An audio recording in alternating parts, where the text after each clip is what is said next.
Boum les gars, comment ça va? Les gars, on va réagir à Ennis contre Zayas. Quelle maîtrise les gars. Quelle maîtrise. Vraiment incroyable. Bon, sur la chaîne, on avait fait le sondage, tout le monde, quasiment tout le monde, plus de 70, plus de 75% même, voyait Ennis gagner. Moi, mon prono, c'était TKO avant la limite. Mais, voilà, ma question, c'était, je savais qu'Ennis, il allait gagner, maintenant, par quelle manière? Tu vois? Et là, il a gagné par la manière dont il avait besoin pour devenir une superstar de ce sport. Parce qu'à l'heure d'aujourd'hui, voilà, deux fois champion unifié dans deux catégories différentes à 29 ans, ce combat fait de lui une superstar de la boxe. Pas en termes d'aptitude, puisqu'il les avait déjà, ça on le savait à peu près tous, mais en termes médiatiques et en termes d'impact, vraiment d'impact. Parce que là, je vous le dis les gars, les autres champions, donc champion IBF c'est Josh Kelly, et champion WBC c'est Fundora. Donc Fundora à mon avis, qui va avoir un dur combat contre un Ortiz Junior, je pense qu'il va lui prendre la ceinture. J'aimerais bien moi pour être indisputé dans cette catégorie, un Ennis contre Ortiz les gars. Vraiment ça c'est mon... Pour moi c'est les deux meilleurs de la catégorie, ou en tout cas les deux plus dangereux. Vraiment. Vraiment, c'est des méchants. Et je vous ai dit quoi, les gars? Les gars, pour ceux qui me suivent sur Instagram, j'avais fait une story où j'avais dit quoi? L'œil du tigre. L'œil du tigre, les gars. Et Nice, il avait l'œil du tigre ce soir. Vraiment. Dès l'entame de combat. Il commence en droitier. Il tâte un peu, mais il commence. Moi, quand je le vois déjà avancer, je me dis c'est fini. Parce qu'un Ennis commence à avancer dès le début, ça veut dire qu'il a trop de dalles. Ça va être compliqué de l'arrêter. Et il fait quoi à un moment donné? Dans ce même round, il switch en gaucher. Il switch en gaucher et l'erreur de Zayas, c'est quoi? Il fixe. Il reste fixe et il continue à tourner comme si Ennis il était en droitier. Et là, c'est punition. Des bras arrière qui arrivent. Je vous ai dit quoi aussi? Les mains un peu trop basses. Il y a de l'espace. Au niveau de la défense, Zayas, faut vraiment qu'il bosse la défense.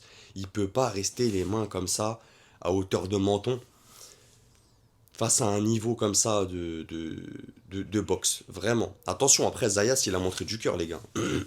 Gros cœur, il fait un bon round. Je crois que c'est le troisième. Il fait un bon troisième round. Mais voilà, trop dans l'échange. Et en face, c'est plus puissant. Et Nice, c'est beaucoup plus puissant. C'est beaucoup plus impactant. Les jabs, les gars, les jabs. La vitesse. Quasiment tous ces jabs rentraient. Et les bras arrière.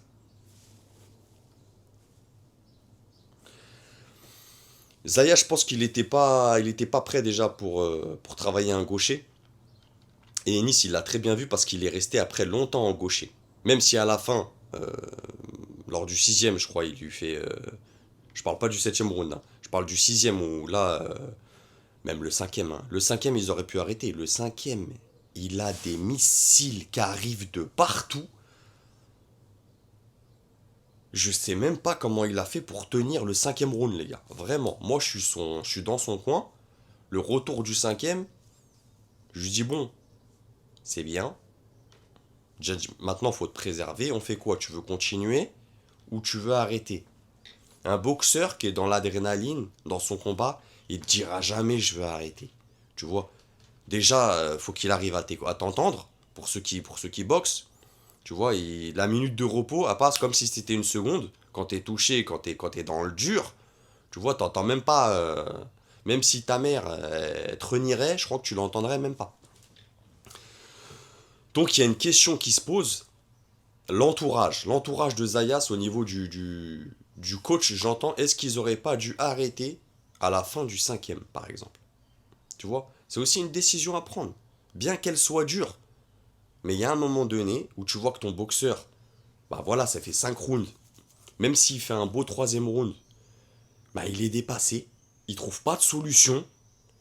En face, ça avance, c'est puissant, ça touche, ça connecte dur. Qu'est-ce qu'on fait? Tu vois, ça, c'est des questions à se poser. Vraiment. Donc, le bon entourage, les gars. Et Nice, qu'est-ce que vous voulez que je vous dise, les gars? Je vous ai déjà tout dit dans la vidéo avant combat. Je vous ai dit exactement ce qui allait faire, ce qui allait se passer. Alors je comprends qu'il y a des gens qui vont être surpris du niveau d'Ennis parce qu'ils vont le découvrir. Et tant mieux. Tant mieux que qu'ils se révèlent sur ce combat-là pour certaines personnes. Moi je suis content. Maintenant nous on savait, on n'est pas surpris sur la chaîne les gars. Qu'est-ce que vous voulez que je vous dise? Totale maîtrise de son art. Vraiment. Les pas de retrait. Dans les échanges, c'est lui qui cassait la distance. Même si à un moment donné, Zayas fait un beau round, c'est pas parce que Zayas fait un beau round, c'est parce que Ennis réduit énormément la distance et justement va chercher l'échange, va voler du cardio à Zayas. Il veut voir ce qu'il a dans le ventre. Tu vois? Donc vraiment, il commence à raccourcir les échanges. Et après ça, les gars, je pense qu'il a pris la mesure de la puissance de Zayas. Et très intelligent, Ennis aussi, hein. Quelle intelligence. Et comme il a pris la puissance de Zayas dans le troisième, il est vraiment parti le tester, tu vois. Après, il savait qu'il avait plus rien à, qu'il n'y avait plus trop de risques, on va dire. Et tu le vois très bien, quatrième, cinquième, sixième, septième, je t'en parle même pas. Il lui roule dessus. Vraiment, c'est, pour moi, c'est une masterclass d'IQ boxing ce qu'il a fait. Vraiment, en termes de mindset, en termes de comment il gère l'espace du ring, comment il gère ses rounds. On se rend pas compte, les gars, le niveau des protagonistes sur le ring, c'est écœurant. Là, je vous le dis pour ceux qui pratiquent la boxe, tu vois. Vraiment, c'est écœurant quand tu vois des boxeurs comme ça. Le travail derrière accompli, les sacrifices qu'ils ont dû faire pour atteindre ce niveau, vraiment, c'est une folie, on s'en rend pas compte. Donc voilà, moi les gars, mon ressenti sur ce combat. Pas de surprise pour moi, vraiment pas de surprise. Ennis au top, comme d'habitude, il a 29 ans. Il vient d'avoir 29 ans. Donc je pense que, comme je l'ai dit, je pense il va faire les beaux jours dans cette catégorie. C'est une star qui va faire briller encore la catégorie. Voilà, comme je t'ai dit, les combats que j'ai dit en début de vidéo, je les attends derrière. Maintenant, j'attends de Ennis qui nous fasse des beaux combats. Pourquoi pas, en attendant que la WBC organise un Fundora contre Ortiz, pourquoi pas aller chercher un Josh Kelly. Mais bon, ça sera trop dur pour Josh Kelly, je pense. Là, je pense pas au niveau... pense pas au niveau déplacement, tout ça, mais tu vois, en termes de puissance, là, je pense que Kelly, il est pas prêt encore pour ce combat-là. C'est des champions, c'est un champion encore un peu trop jeune, Josh Kelly. Vraiment. Pour quelqu'un de cette envergure. Et Ennis, je pense qu'il sait, et je pense que c'est vers ça qu'il va aller en premier. En tout cas, en attendant, Fundora Ortiz, qu'on attend depuis longtemps maintenant. Donc ça serait bien de nous le filer, les gars. Après, derrière, Ennis, il peut unifier, comme Ortiz peut unifier. Pour moi, c'est les deux boxeurs vraiment qui peuvent unifier cette catégorie et rester champion pendant très longtemps dans cette catégorie. Sauf s'il monte chez les moyens. Ce que je pense que Ennis fera à la longue. Ortiz peut-être pas. Mais Ennis, je pense qu'il montera chez les moyens. Donc voilà les gars. Moi, dites-moi en commentaire les gars. Partagez, likez, boostez comme d'habitude. On en discute. Votre ressenti, ceux qui étaient pour Zayas, parce qu'il y en avait. On était voilà majoritairement, sur cette chaîne en tout cas, majoritairement pour Ennis. Donc voilà, le plan s'est déroulé sans accroc les gars. Mais quel combat qu'ils nous ont offert. Vraiment, beaucoup d'engagement. Tu vois, c'était pas un combat fermé. C'est ça qu'on veut voir aussi. Zayas très courageux avec du cœur.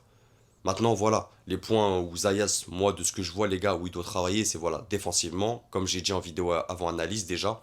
Les gars, si moi, comme je vous ai dit, si moi je le vois, ça, les mecs, ils ont des coachs, ils ont des préparateurs, ils voient aussi.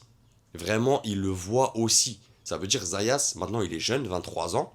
Voilà, il a fait déjà un beau parcours en étant le plus jeune champion unifié. Il doit travailler sa défense. Tu peux pas avoir les mains au menton comme ça. Tu vois? Ou, si tu veux avoir les mains au menton, faut que tu aies du flow derrière, faut que tu aies du skill. À la Ennis. Tu vois, Ennis, c'est sérieux.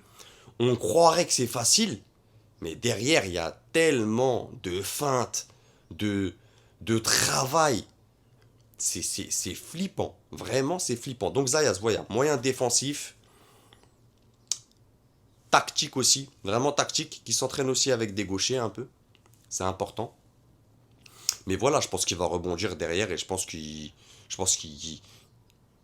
qui restera et qui sera un bon top 5 de cette catégorie pendant les années qu'il a à faire encore. Et voilà, ce combat, ça va le faire que progresser de toute façon. Quand tu rencontres un Jaron Ennis comme ça, en pleine forme, euh, clairement dans son prime, tu peux que progresser derrière. Là, tu es tombé avec quasiment un des meilleurs boxeurs du monde.